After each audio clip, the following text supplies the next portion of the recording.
El Señor os dé la paz. Este trabajo es presentado al profesor Arnold Delgado por la hermana Claudia Angélica Lindarte.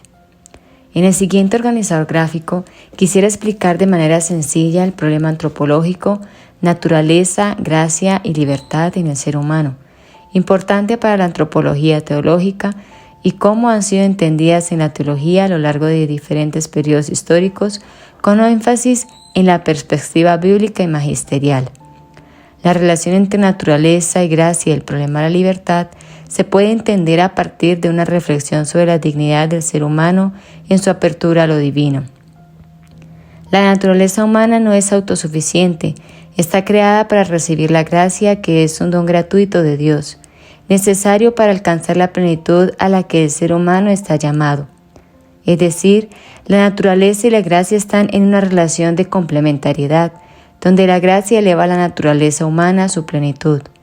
Ahora, la libertad se realiza plenamente cuando el hombre, mediante la gracia, elige orientarse hacia Dios.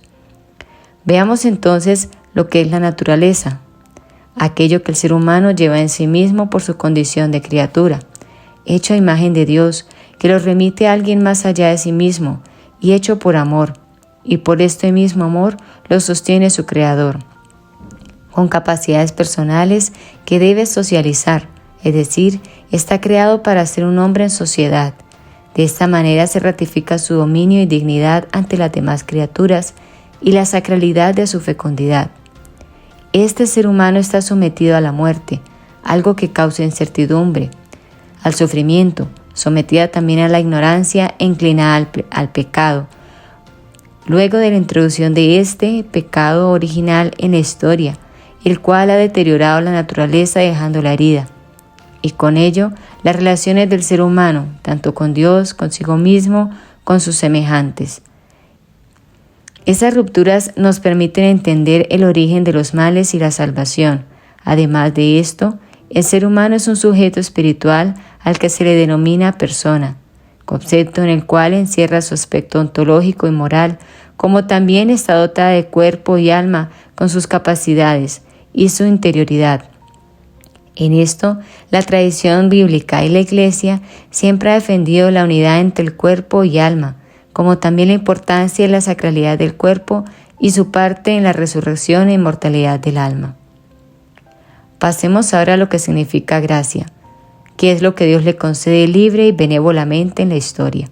La creación, encarnación, Pascua y Pentecostés, en el misterio de Jesucristo por el Espíritu Santo. La gracia existe y nos permite realizarnos plenamente.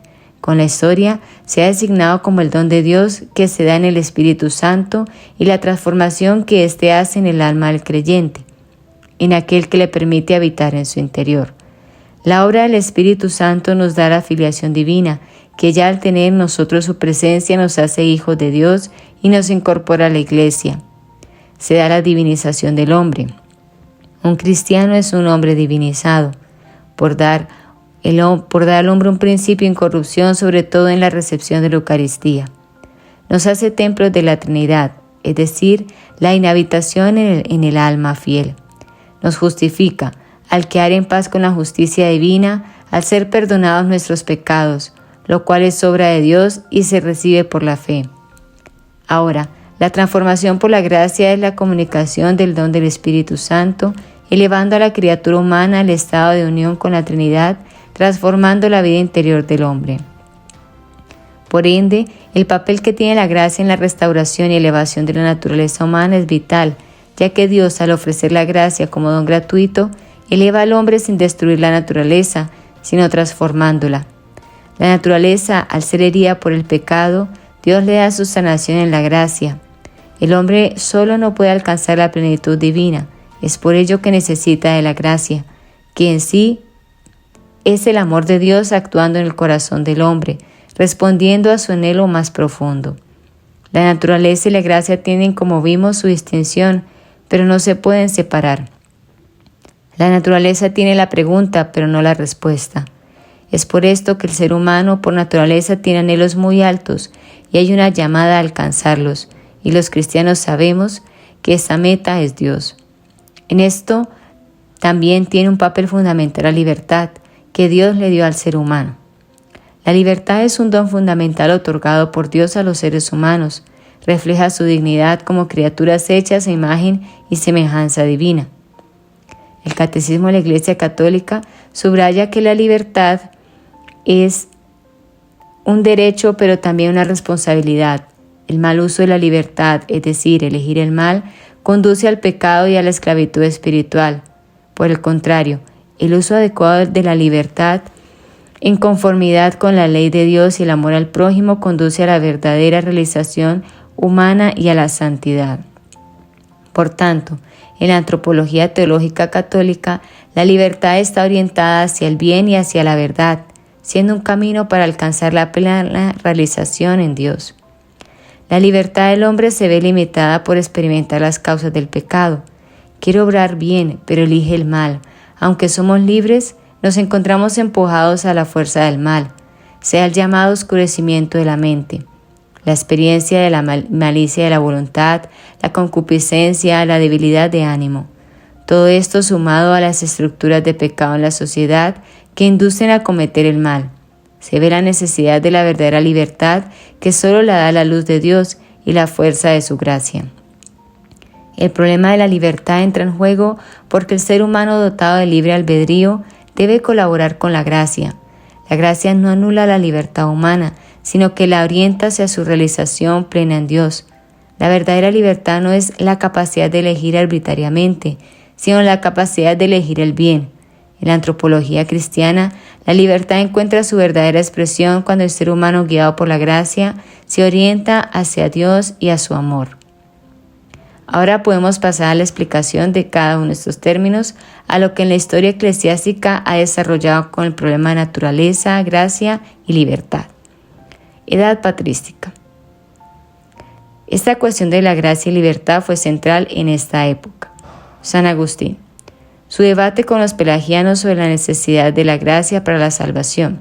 La libertad humana es limitada por el pecado y la gracia es esencial para la verdadera libertad y salvación. San Ireneo. Desarrollo de la idea de la recapitulación en Cristo, donde la naturaleza humana es restaurada por la gracia divina. El conflicto entre la libertad humana y la gracia. La gracia no anula la libertad, sino que la perfecciona. Edad Media. Santo Tomás de Aquino. La armonía entre naturaleza y gracia. La gracia no destruye la naturaleza, sino que la eleva. Distinción entre la naturaleza como lo que el ser humano es por creación y la gracia como un don gratuito que lo eleva en la comunión con Dios. El problema de la libertad en Santo Tomás. La gracia no fuerza la voluntad, sino que la asiste para que pueda elegir el bien. Concilios medievales. Se destacan algunos concilios como Orange II, que confirmó la primacía de la gracia en la salvación sin negar la cooperación humana. Modernidad. Reformas y contrarreformas. Lutero y la Reforma.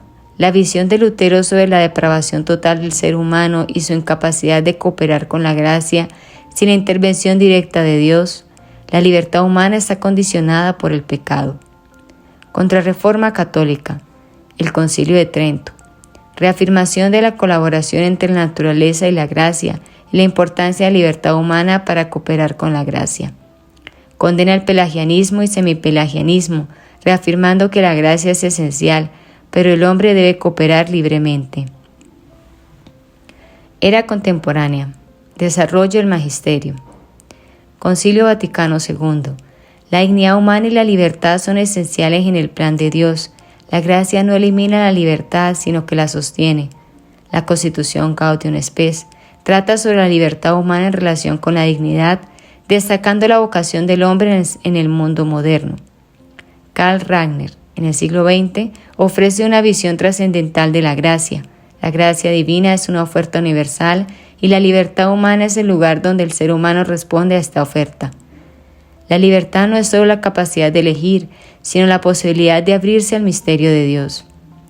Juan Pablo II. En el Redentor Hominis. La relación entre naturaleza y gracia como central para la comprensión del hombre en Cristo.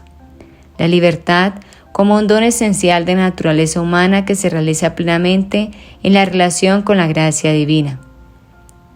A lo largo de la historia, la relación entre gracia y naturaleza y el problema de la libertad ha sido tratada con diversas perspectivas desde la escritura hasta los teólogos contemporáneos. Lo que permanece constante es la enseñanza de que la gracia no destruye la naturaleza, sino que la eleva, y la libertad humana, lejos de oponerse a la gracia, encuentra en ella su verdadera relación. Estos temas siguen siendo importantes en debates actuales sobre la libertad, la autonomía y la moralidad. Al final de este estudio sobre el problema antropológico, naturaleza, gracia y libertad, puedo concluir que somos las criaturas más afortunadas, porque nuestro Hacedor nos creó, nos redimió, nos da su espíritu por amor y nos atrae a Él a cada momento para que le amemos, para que le respondamos libremente a esta relación que es más fuerte que la misma muerte. La verdadera libertad está en amar realmente y libremente a quien lo dio todo por nuestra felicidad. Lejos de Él encontraremos esclavitud y muerte. Y solo aceptando nuestra naturaleza y libremente la gracia que se nos ofrece, podemos encontrar el sentido de nuestras existencias. Gracias por su atención.